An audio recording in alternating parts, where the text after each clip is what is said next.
Selamat siang, salam sejahtera untuk kita semuanya. Salam, Om Swastiastu, Namo Buddhaya, salam kebajikan. Saya Jazilul Fawait, Wakil Ketua MPR dari fraksi Partai Kebangkitan Bangsa. Alhamdulillah senang sekali saya bisa bertemu dengan teman-teman sahabat saya yang saat ini menyuarakan yang tidak henti-hentinya, menyuarakan soal reforma agraria. Jadi di negara ini itu tidak ada lembaga tertinggi lagi. Rakyat menjadi tertinggi mestinya. Cuma tidak ada tempatnya. Adanya di wakilnya namanya DPR. Maka usul saya, Kang Agus, mungkin dari KNPA bisa mengusulkan draft rancangan undang-undang pembaruan agraria kepada DPR. Penyusunan undang-undang itu banyak bisa dilakukan lewat inisiatif pemerintah, bisa lewat DPR. Maksud saya apa? Undang-undang yang mengatur reforma agraria, pembaruan agraria itu undang-undang lama yang harus diperbarui. Kekayaan agraria ini sebetulnya tanah air. Kekayaan bangsa ini motif asbabun nuzulnya negara ini ingin merdeka. Bagaimana negara ini terkontrol? Karena apapun juga ini keliru. Fungsi kontrol kedaulatan rakyat pasal 1 ayat 2 Undang-Undang Dasar 45 itu siapa dan apa lalu bagaimana? Ini enggak sadar oleh hakim MK yang mungkin bisa saja ini digugat kembali. Bagaimana bernegara tidak ada kontrol? Jadi kemarin tadi sumber daya agraria itu jadi sumber kemakmuran rakyat.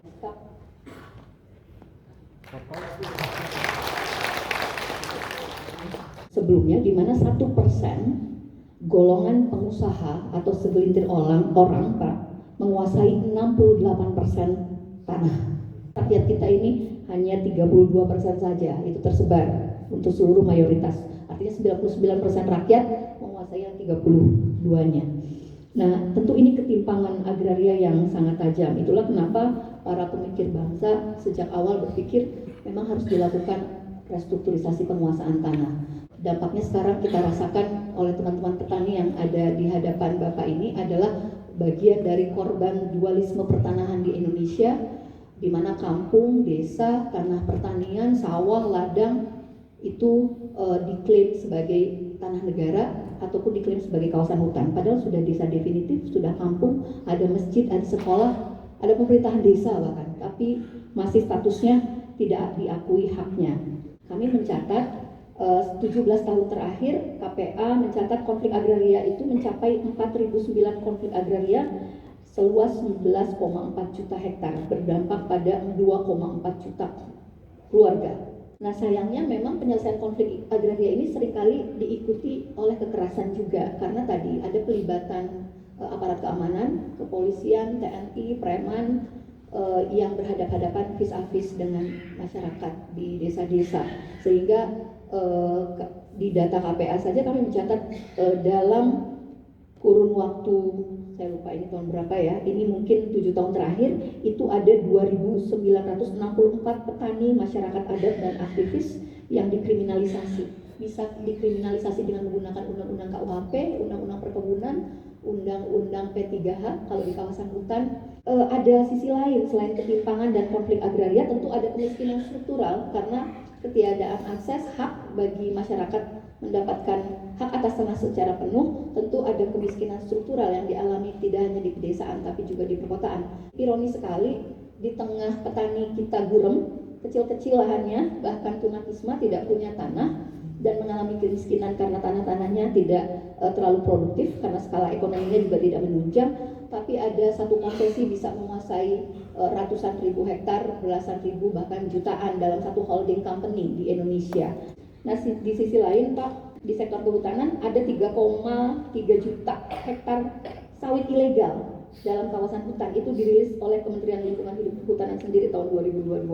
Nah ini bagaimana ini? Ada pajak, ada pembiayaan negara, ada kerugian negara, tapi kita melihat korupsi agraria ini tidak kunjung diselesaikan.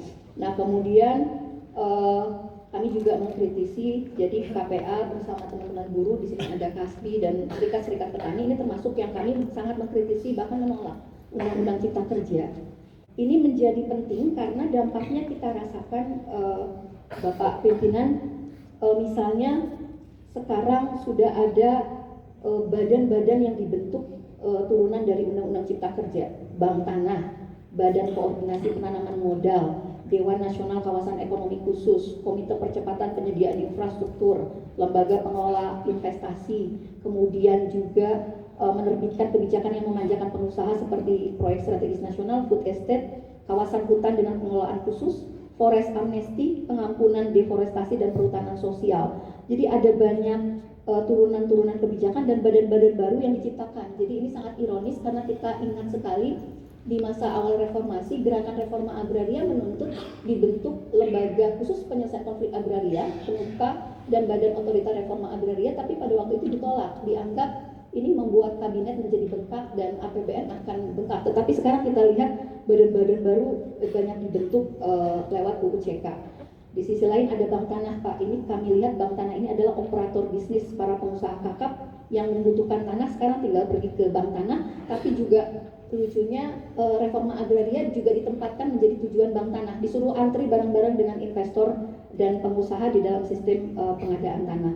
Kemudian kita juga meminta, terlepas tadi Pak penjelasan Bapak adalah MPR bukan lagi lembaga tertinggi negara, tapi kita berharap dalam konteks mandat TAP MPR 9 2001, kita berharap MPR bisa membentuk Dewan Pertimbangan Reforma Agraria yang salah satunya adalah tentu bekerja sama dengan Presiden untuk mengecek sejauh mana perkembangan pelaksanaan reforma agraria yang targetnya 9 juta hektar bagi petani dan masyarakat miskin. Bagi kami tidak cukup hanya peraturan Presiden peraturan Presiden tentang reforma agraria, tapi reforma agraria sebagai agenda politik bangsa yang dimandatkan TAP MPR tentu perlu yang level perundang-undangannya lebih tinggi di level undang-undang reforma agraria. Ini Di dalam bagaimana pemerintah, Presiden sebagai kepala pemerintah, tapi juga sebagai kepala negara tidak bisa melakukan kontrol dia sebagai kepala negara, melakukan kontrol kepada kepala pemerintah. Malah suka jadi dia sebagai kepala pemerintah. Akibatnya tidak ada lembaga kontrol ini.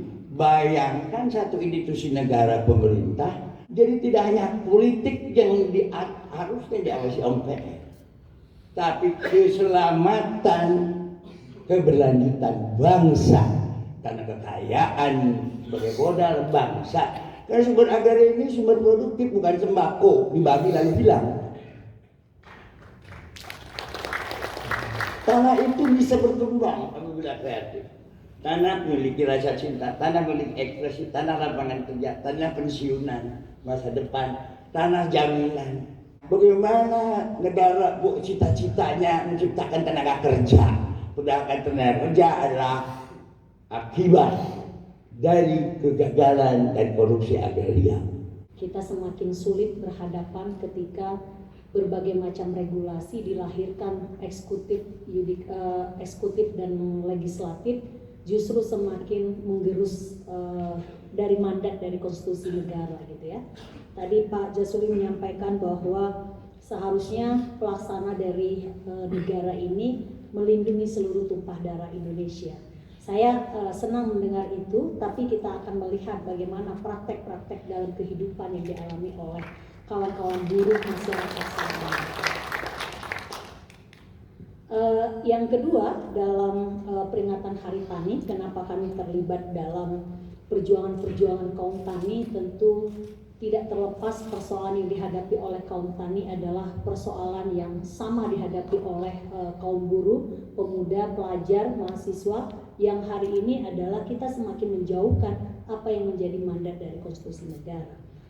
Nah, pertama kami ingin mengingatkan sebenarnya Pak Pak Jasuli, pimpinan MPR gitu ya, berkali-kali sebenarnya berbagai macam regulasi yang dilahirkan ini sangat tidak partisipasi aktif gitu ya.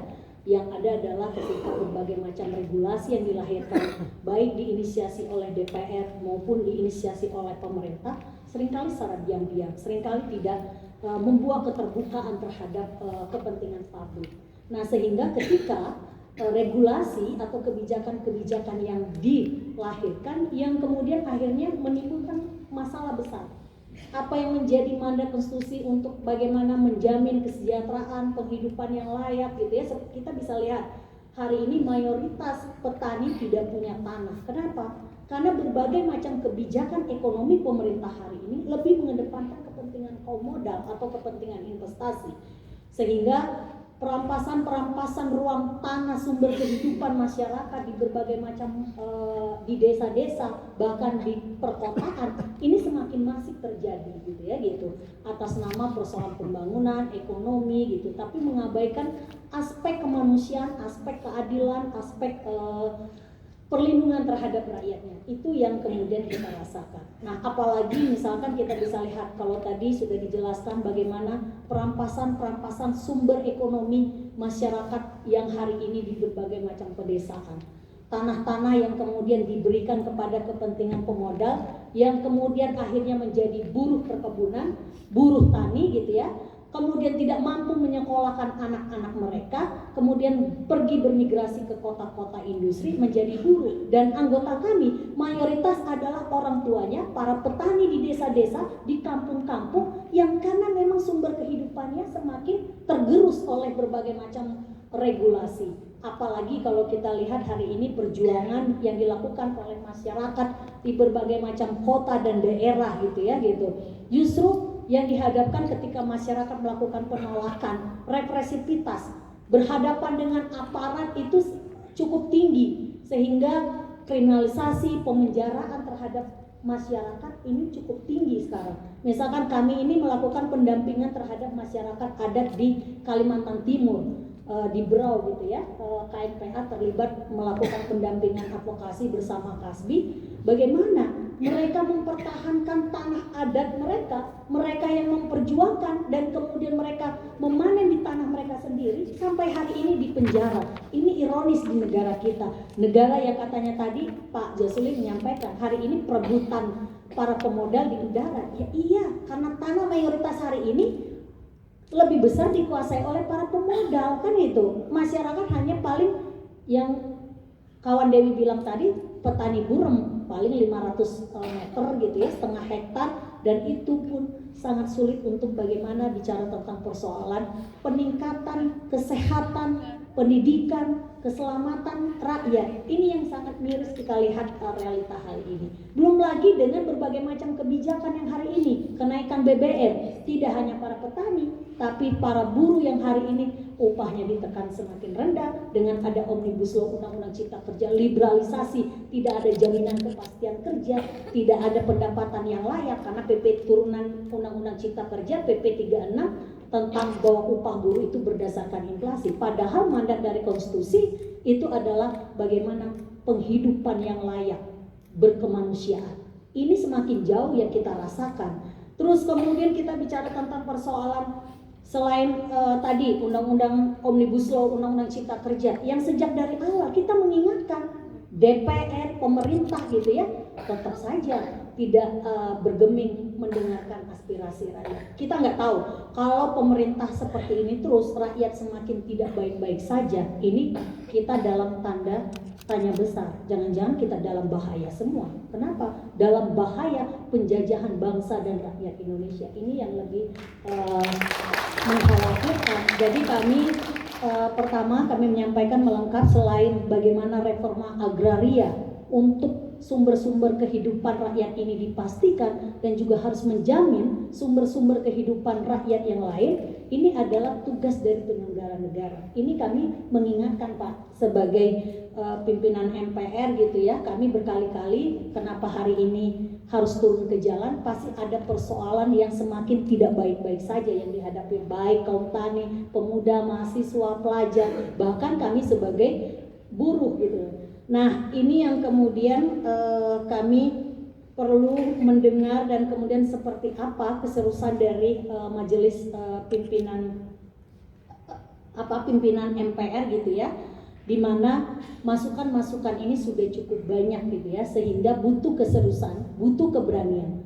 Kalau kemudian tidak ada keserusan, karena gini, seringkali kita kalau turun ke jalan ditanya apakah pernah berdialog, apakah pernah menyampaikan secara tertulis, apakah pernah berkomunikasi. Inilah ruang komunikasi kami gitu ya, gitu, untuk menyampaikan hal itu. Nah, kalau ruang-ruang ini tersumbat, ini akan bahaya ke depan. Bahayanya apa? Rakyat sekarang semakin cerdas kan gitu, rakyat semakin berani, karena memang pelaksanaan negara hari ini semakin menjauhkan apa yang menjadi mandat dari konstitusi negara, memastikan sumber-sumber kehidupan itu dimiliki oleh rakyat, memastikan rakyatnya makmur, memastikan rakyatnya sejahtera, memastikan rakyatnya bisa mengakses persoalan pendidikan, kesehatan gitu ya, termasuk sumber-sumber kehidupan. Ini yang kemudian saya tambahkan, termasuk mengingatkan MPR agar tetap bersuara. Kami mendesak cabut Omnibus Law Undang-Undang Cipta Kerja. Kami menolak kenaikan BBM. Kalau dibandingkan dengan harga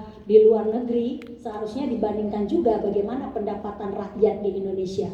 Kalau pendapatan rakyat seperti di negara luar, jangankan 10.000 gitu ya, 20.000, 30.000 kita nggak keberatan. Tapi persoalannya adalah kita hari ini semakin menjauhkan tentang persoalan perlindungan, kesejahteraan, keadilan, ruang-ruang kebebasan berdemokrasi ini juga semakin terhimpit. Padahal pimpinan 2 kali periode Jokowi gitu ya, gitu, ini diberikan mandat oleh rakyat untuk mengabdi kepada kepentingan rakyat. Jangan sampai mandat rakyat ini akhirnya rakyat mendesak untuk mencabut mandatnya. Ini yang harus diingatkan kepada pimpinan DPR dan kemudian termasuk MPR. Itu saja tambahan dari saya. Terima kasih.